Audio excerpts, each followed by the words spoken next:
Olá pessoal, Copop Brasil, Eurides Raide, terapeuta, psicopedagoga há mais de 20 anos, que tenho compartilhado aqui com vocês nesse pequeno espaço do YouTube algumas reflexões, algumas crônicas, alguns textos, poesias que a gente acha interessante, que vai encontrando pela vida e vai vendo o quanto que é importante a gente compartilhar isso.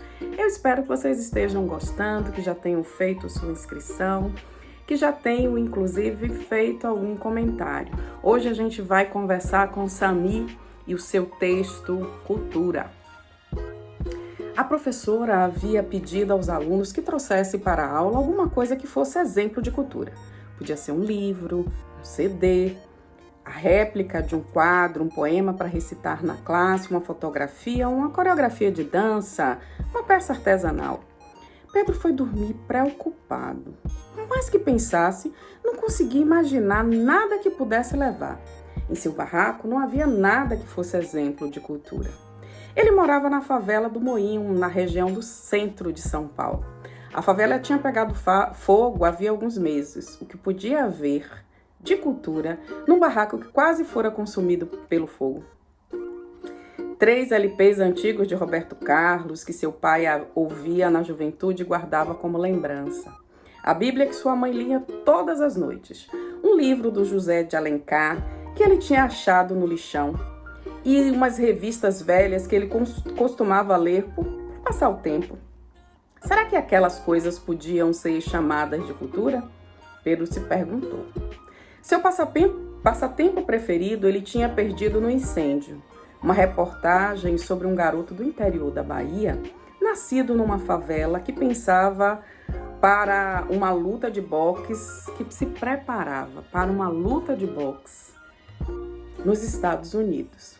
A leitura da reportagem fazia brilhar os olhos de Pedro.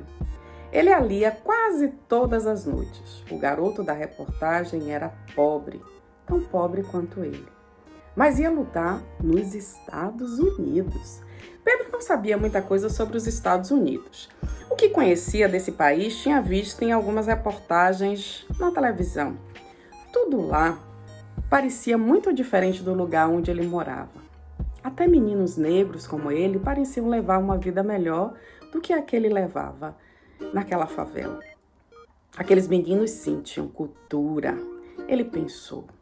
Cantavam e dançavam rap, grafitavam os muros, andavam de skate. As coisas tinham ficado complicadas depois que a favela pegou fogo. Muita gente perdeu tudo que tinha e foi embora. Os que decidiram ficar tentaram reconstruir seus barracos do jeito que dava.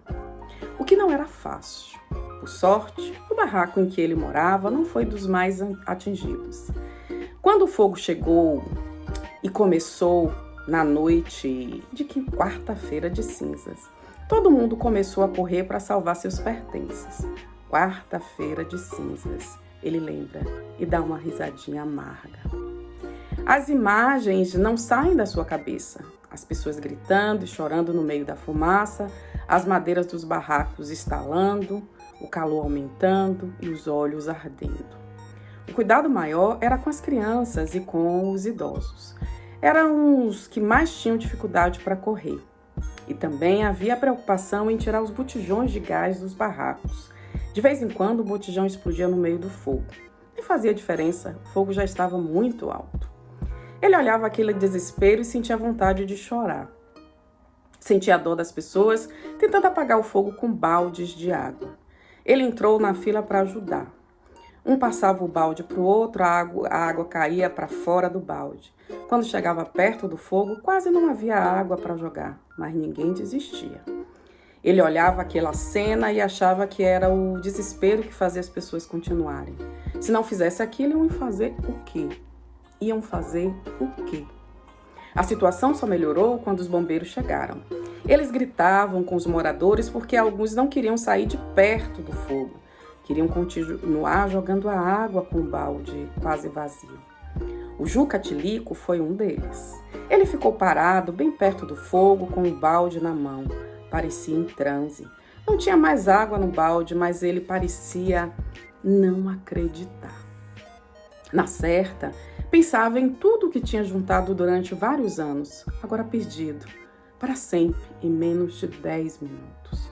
Foi preciso que 2 bombeiros o carregassem de onde ele estava. Ele não esboçou nenhuma reação. Parecia em choque.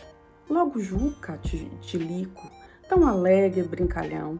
Depois daquilo, ele nunca mais foi visto na favela. No dia seguinte, os jornais escreveram que 4 pessoas não tinham resistido às chamas. Pedro não gostou daquela frase. Achou que suavizaram o que tinha acontecido. As pessoas tinham morrido queimadas. Aliás, ele leu muitas palavras nos jornais que pareciam ter sido escritas por gente que não sabiam o que era morar na favela. Incêndio, eles chamavam de sinistro. Mortos, eles chamavam de vítimas. Favelados, eles chamavam de moradores. Miséria, eles chamavam de vida. Quando Pedro e sua família conseguiram voltar para o barraco no dia seguinte, tinham perdido a cama, a televisão, o armário e o sofá, onde ele e seus irmãos dormiam. A reportagem do menino que tinha ido lutar nos Estados Unidos estava em sua cama, embaixo do colchão.